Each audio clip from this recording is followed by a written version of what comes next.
Sit down first. You sit down and put on. Why? Casual only one.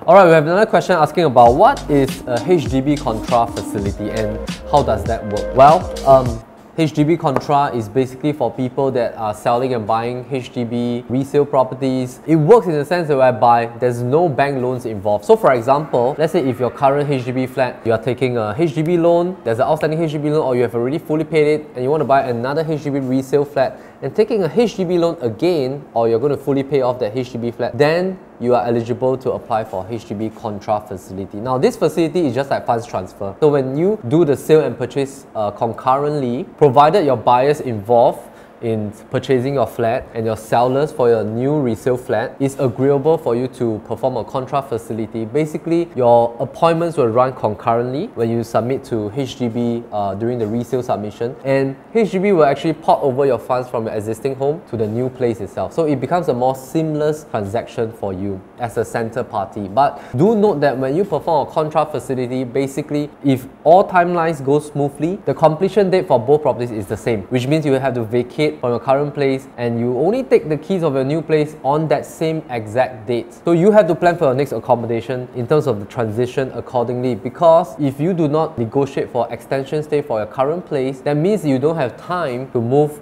and renovate your new place accordingly. Now, take note as well, if let's say you are selling a HDB flat, resale flat, and you're buying a resale flat taking a bank loan, you cannot perform the Contra facility. So you have to do a staggered completion instead. And usually this staggering completion we plan in such a way whereby we have to wait for your CPF funds to come out from this place, and then we have enough time for the CPF funds to go to the new place. Or if you want a faster kind of transaction, we can also do a bridging loan if you are going to a private property. So it really depends what kind of timeline that you're looking at. And there's just so many different kinds of configuration. It depends on the type of property that you're looking at, the type and area of property that you're looking at. Because for example, sometimes if let's say you're looking for a specific type of property, let's say you're looking for a jumbo flat which is harder to come by, or you're looking for property that has more rare factors and is harder to come by, then you might want to plan in such a way that you want to secure that property first before selling your place. So it really depends. And end of the day, it's important to sit down with your agent to plan a timeline and discuss all the possible options first before you embark on the sales and purchase.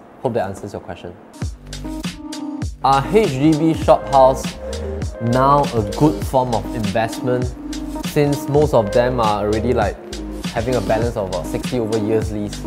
Now we have a very interesting question here, and I think it's also a good chance for us to bring out one of the properties that we are selling.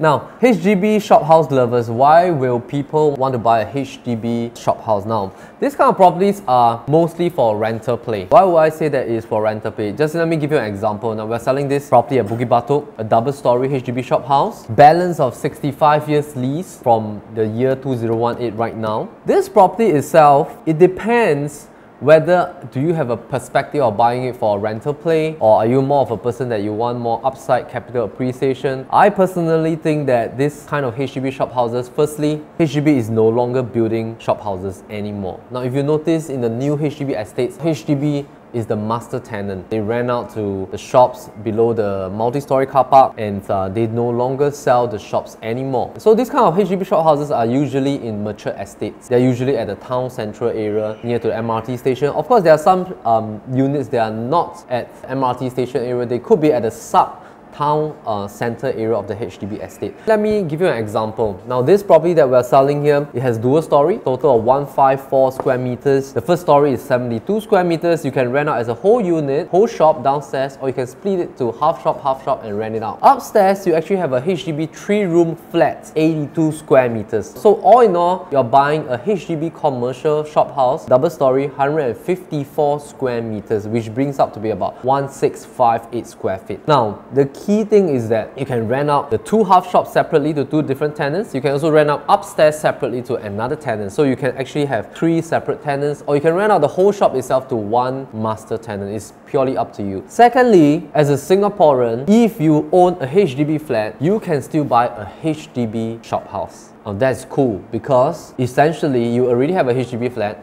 you buy a HDB shop house, but that shop house upstairs is technically another dwelling home residential unit. But of course, when you buy a HDB commercial shop house, you have to pay ABSD for the upstairs portion. And the upstairs portion is calculated based on the value of the second level. So for example, this shop house that we're selling, it costs $2 million as the asking price, and upstairs probably will be valued at about $350,000. So you have to pay the additional buyer stamp duty for upstairs portion. Now a few facts. Let's assume that you buy this shop house at $2 million. Now downstairs, we have just successfully gotten a new tenant for our landlord, and we have gotten in 7-Eleven as the main tenant, and it's going to add a lot of value to this property because 7-Eleven, they have signed a longer lease with us, and the rental is fantastic. It's now rented to 7-Eleven at $4,700 for 3 years, and upstairs you can still rent out for probably a good $1,600, $1,700 for the 3-room flat upstairs with 2 bedrooms and bathroom and living room and kitchen and stuff like that. Total rental should fetch you about $6,300. Now if you are taking an 80% loan, 30 years tenure, your monthly installment at 1.88% commercial interest rate right now this year, it should be at about $5,800 per month, which still gives you a positive cash flow. Now if you're not taking a loan, this property will actually fully pay off by itself in 26 years because you're getting about $75,000 rental income per annum. In summary, this type of shop houses is